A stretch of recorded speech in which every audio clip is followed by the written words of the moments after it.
Hello and welcome to the Movies Past and Present podcast.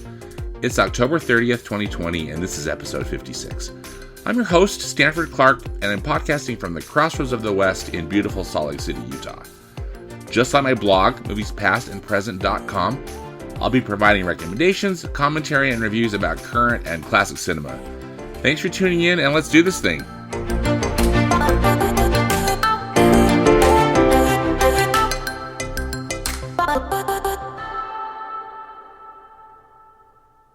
Happy Halloween weekend to you all. New in theaters this week, we've got a supernatural horror film from 20th Century Studios called The Empty Man. This is directed by David Pryor, and The Empty Man is based on a popular series of graphic novels from Boom Studios. And the plot goes like this: after a group of teens from a small Midwestern town, like we've never seen that before in a horror film, right? Well, and as if I'd know, because I never see horror films.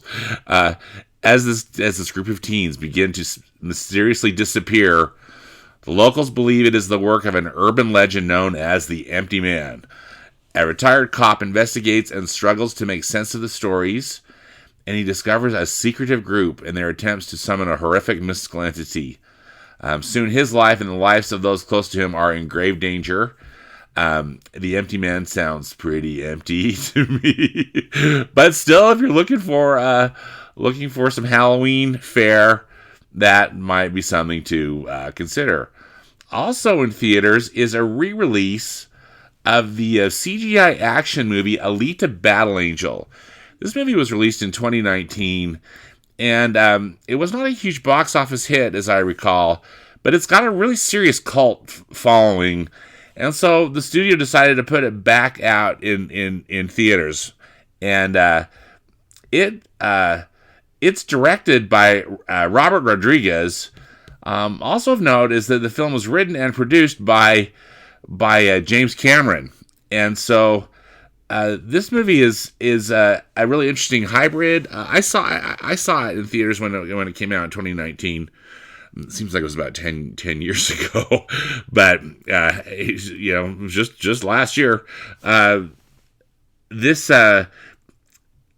ALITA is this cyborg, and so this character is highly done in major CGI, but she lives in this kind of hyper realistic world, at least the way the movie's set. So lots of CGI in this movie, but as well as actual actors. Too. But so this ALITA, who's a deactivated cyborg, she gets revived, but can't remember anything of her past and goes on a quest to find out who she is. It stars Christoph Waltz and Jennifer Connelly. It's actually got a pretty interesting cast, and I thought it was an okay action movie. But again, as I said, it's got a pretty big cult following, and it might be worth seeing and or revisiting if you're looking for some options in the theater. Now, speaking of options, there are a lot of comeback classics going on, and also some independent features that you might be interested in. So check your local listings if you're thinking about venturing out, possibly to a theater over Halloween weekend. Again, the theaters are, I think, doing a very good job, at least the ones that are open, about being clean, keeping social distancing going on within the theater, being safe, wearing masks, having lots of hand sanitizer and stuff available, and so hopefully you can have a safe and fun Halloween weekend if you choose to go to the movies.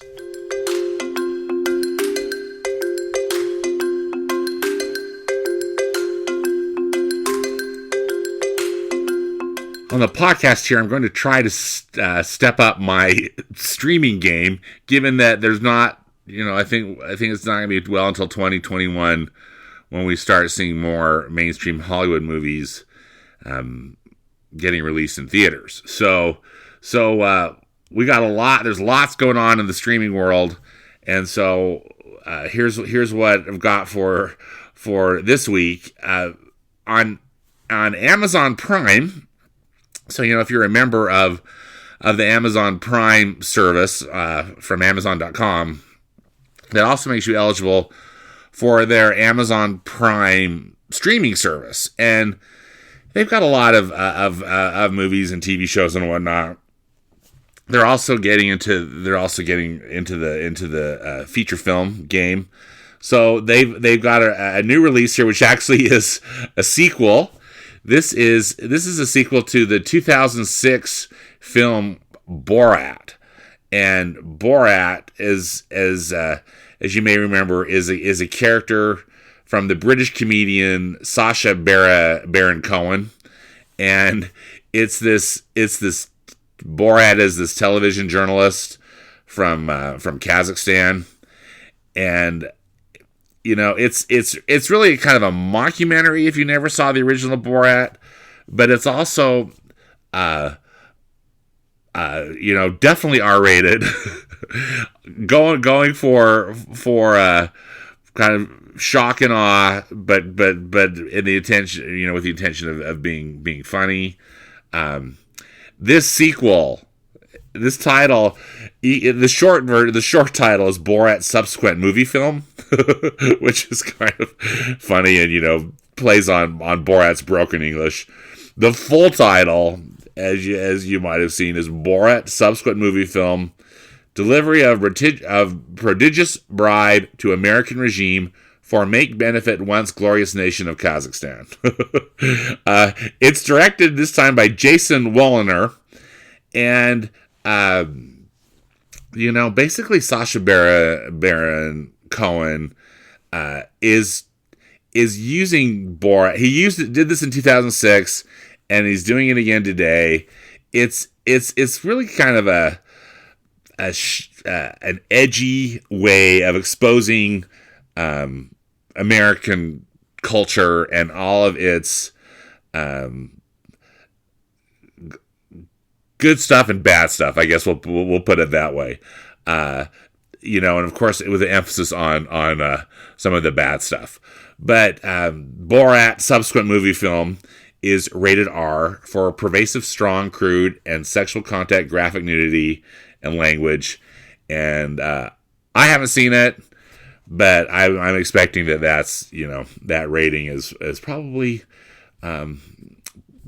pretty accurate. So now for something a little more Halloween-y, on HBO Max streaming service there is a remake of The Witches.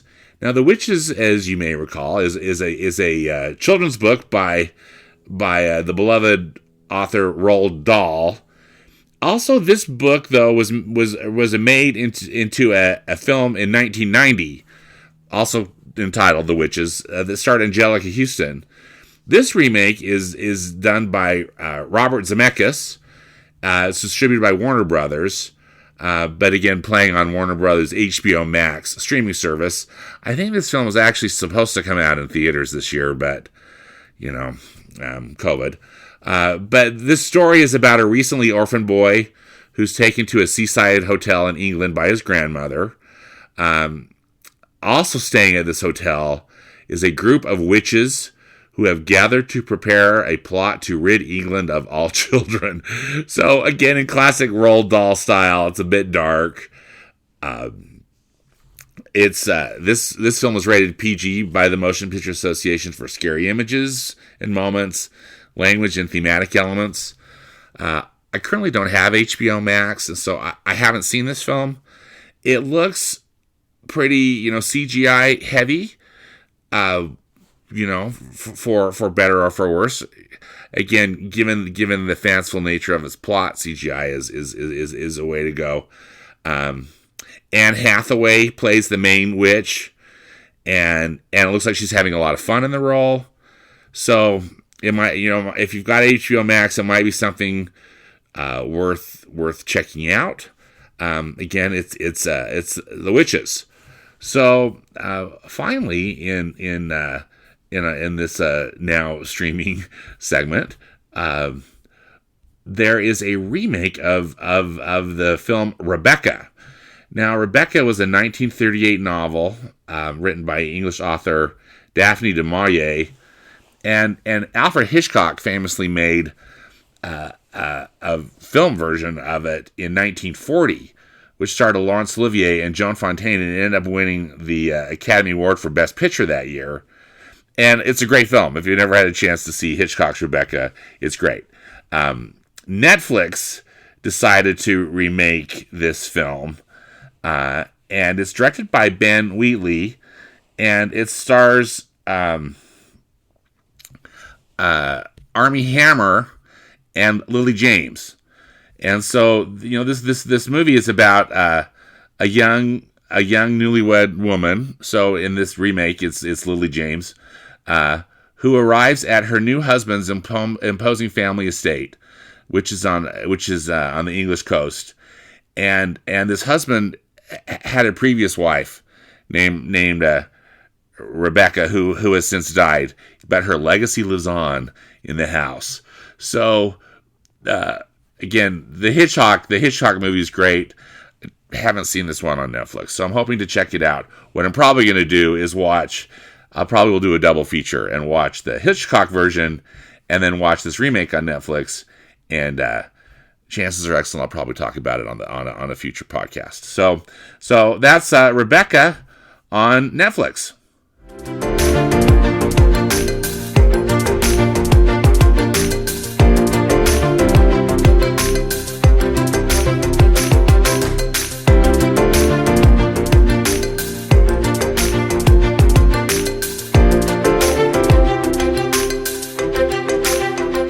Speaking of Netflix, there are a couple of films from the platform that are been newly released and that I actually had a chance to watch. So I'm going to review 2 films from Netflix, and then also a film that I watched on Disney Plus, and then one on Apple TV Plus. So the streaming fun continues on the podcast. So 4 quick reviews here. So first up is a film that, again, is currently on Netflix. It's The Trial of the Chicago 7. This film was written and directed by Aaron Sorkin. Now, Aaron Sorkin is really a well-known writer. He's the creator of the West Wing TV show, which I think is beloved by many, and he also is just an outstanding screenwriter, and he also puts on the hat of being the director for this film called Netflix, which is based on the trial of it initially was 8 people, but then it turns out kind of got the name of 7 since one was dismissed as a mistrial, but stemming from various charges surrounding the uprising that happened at the 1968 Democratic National Convention in Chicago, Illinois. It's got a really interesting cast. Speaking of Sacha Baron Cohen, he plays activist Abby Hoffman in this film, and so again, quite a different role. Although I think he's a pretty versatile actor and performer. But Eddie Redmayne's in it, Jeremy Strong, Mark Rylance, Joseph Gordon-Levitt, Frank Langella, Michael Keaton shows up. So it's got a really terrific cast. And I found it to be a very compelling drama, and I learned a lot about this event. Basically what happened was a bunch of peaceful protesters. Most of them were protesting the Vietnam War, which of course was raging at that time, and during the Democratic National Convention, there was lots of clash with police and whatnot, and I think they were just basically determining, who was guilty of what. And trying to sort some of this out. So it's actually a very compelling drama and very interesting to look at what was going on in 1968 versus what was going on today. So this film is rated R, and it deserves it for language and for violence. But the if you want a thought provoking piece, I thought that the Trial of the Chicago 7 was a good film, and I learned a lot, and was glad to be able to watch it. So next up on Netflix now is something completely different, but still on Netflix, is an animated film called Over the Moon. Now, I had actually a chance to see Over the Moon in the theater a few days ago. It, I think that Netflix distributed it so it could be considered for an Academy Award. But it's a full length animated feature, and it's a co-production from Netflix and from a Chinese animation studio called Pearl Studios, and it's co-directed by two former animators and directors from Walt Disney Animation Studios, Glenn Keane and John Kars. Glenn Keane is really kind of one of my animation heroes. He worked at Disney for a huge chunk of his career, and he's just an animator par excellence. He's responsible for the character animation of Ariel from The Little Mermaid from 1989, the Beast from Beauty and the Beast from 1991. The character Aladdin in Aladdin from 1992, the character Pocahontas from the film Pocahontas in 1994, and it goes on and on. He's also a really great one. He was the animator of Tarzan in Disney's adaptation of Tarzan from 1999. Anyway, and Glenn Keane was actually originally slotted to direct what ended up being the film Tangled at Disney, and I think he had some health problems or something happened, and he became more of an executive producer, but he was responsible, I think, for all the character designs, or very hands-on involved in the production of that film, so that's got his imprint all over it. Anyway, needless to say that Glenn Keane is great. John Kars, he is an Academy Award-winning director. He's responsible for the wonderful short from Walt Disney Animation called Paperman. And if you've never had a chance to see Paperman, that's worthwhile. It's really stunning. It's anyway. So the two directors, which I really admire, and I was thinking that this actually had a lot of potential Over the Moon, and so I have to tell you though, I was overall quite disappointed. It looks great. This film it's an animated musical, so very similar to what you'd see come out of Walt Disney Animation Studios, about a little girl. They live in China. She believes in a mythical moon goddess, and after some tragedy in her life, she decides to build a rocket ship and blast off to the moon to meet this mythical moon goddess. The film has a lot of kind of Wizard of Oz type elements to it, which is fun. But ultimately, I think that the story for me totally fell flat. The animation is gorgeous, but I just feel like the story was really lacking. It's got a cool cast, primarily of Asian actors. A standout is Philippa Sue, who plays the moon goddess. Speaking of, and Philippa Sue is Eliza Schuyler from the original Broadway cast of Hamilton, and so she's really good. But there's Ruthie Ann Miles and John Cho, and Margaret Cho, Sandra Oh. So just a lot of great actors in this, and they just assembled a lot of talent. I just think that they needed more work on the story. Just found it really, really not satisfying. So anyway, Over the Moon is currently available on Netflix. If you want to check it out, maybe at least you can see some of the animation. And again, ultimately, I got to tell you, I'm not the target audience, so kids might really enjoy it.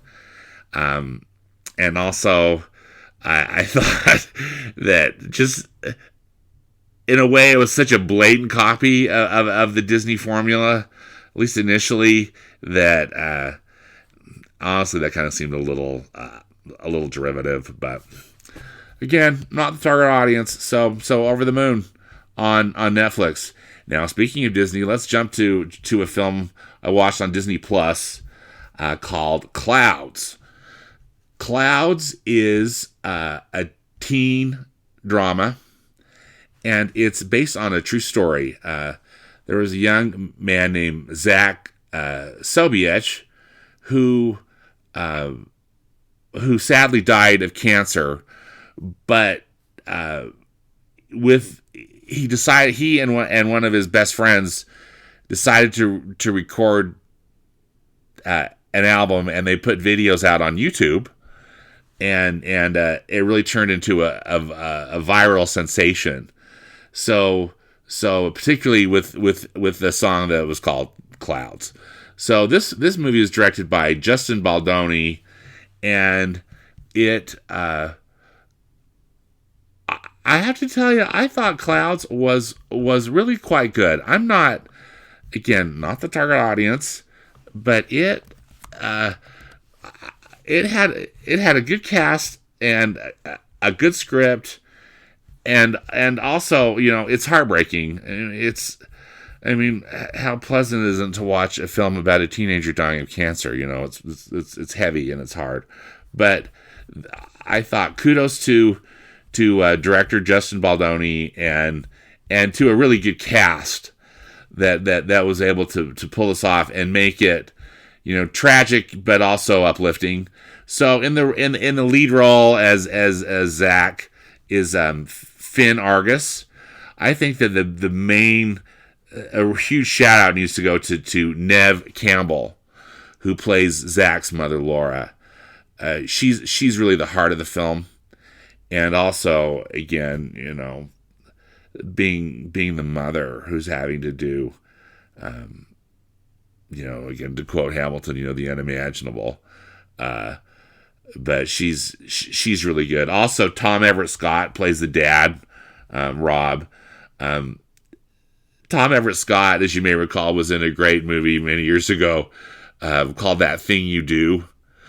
And there's a fun little homage to That Thing You Do, I think, in this movie. If you've ever seen that, you can look out for that.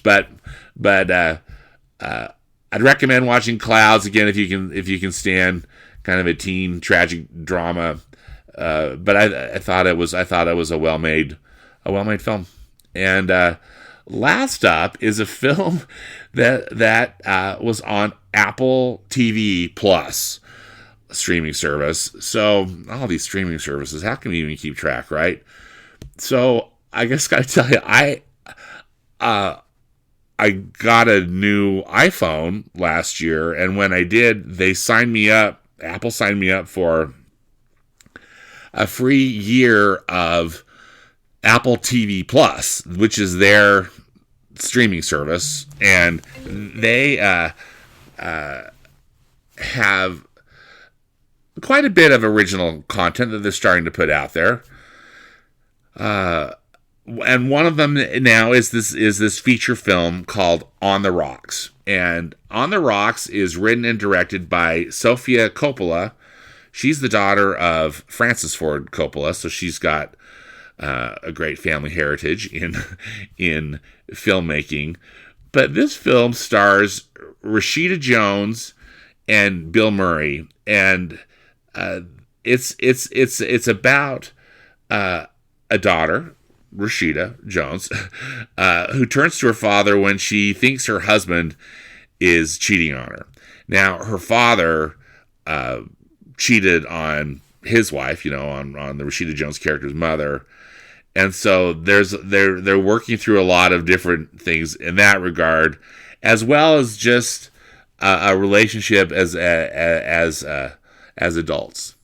And so this movie is beautifully filmed. It's filmed mostly in New York City, pre-COVID. So that was kind of bittersweet to see all the kind of regular life going on as we knew it, and hopefully as we'll know again. But really the strength lies in the performances from Rashida Jones and from Bill Murray. Sofia Coppola, I think, is a very good director, and she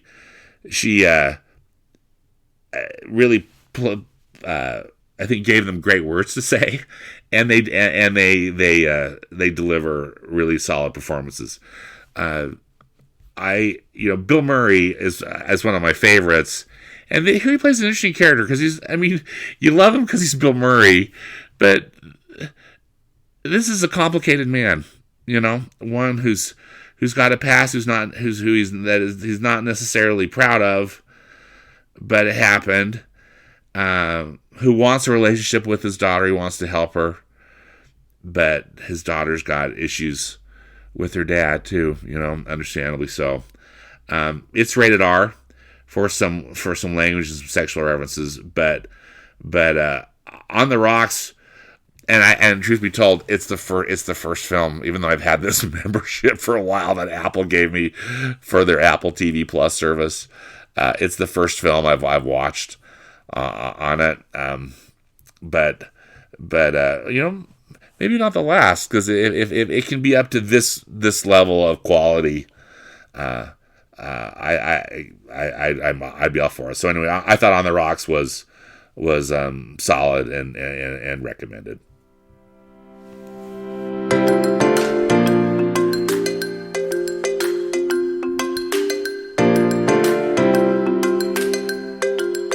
Well, that does it for this episode of the Movies Past and Present podcast. Again, links and more information about the movies discussed in today's podcast can be found in the podcast notes on my blog at moviespastandpresent.com. You can subscribe to the podcast on Apple Podcasts, Spotify, and Google Podcasts, and on Stitcher. Links are also on the blog. Follow me on Instagram, too. I'm at MoviesPAP, as in past and present. As always, I hope you will enjoy some good movies this week, whether they be from the past or the present. Happy Halloween, and until next time, thanks for listening.